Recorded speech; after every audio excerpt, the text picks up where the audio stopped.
Tervetuloa Kotkaan Merikeskus Vellamoon ja tutustumaan Vartiomoottorivene 11.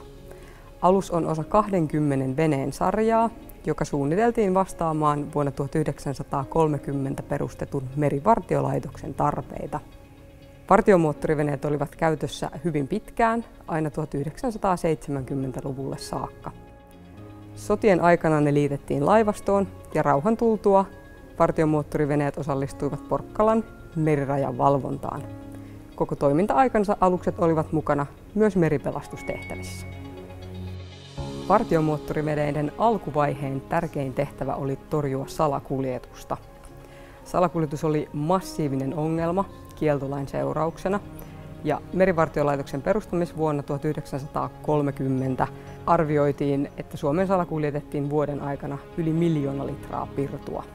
Salakuljetus käynnistyi uudelleen sotien jälkeen, mutta tutkien tulo merivartioaluksiin 1950-luvulla päätti tehokkaasti alkoholin salakuljetuksen merellä. Aluksen miehistöön kuului 8 henkeä, joista 5 majoittui tässä keulahytissä. Ruokailu tapahtui taitettavan klaffipöydän ääressä.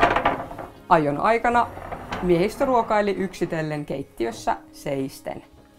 Perämies majoittui keulassa omassa hytissään. Vartiomoottoriveneet olivat alun perin hyvin nopeita ja niiden huippunopeus ylsi 23 solmuun. 50-luvulla koneet uusittiin ja huippunopeus laski 18 solmuun.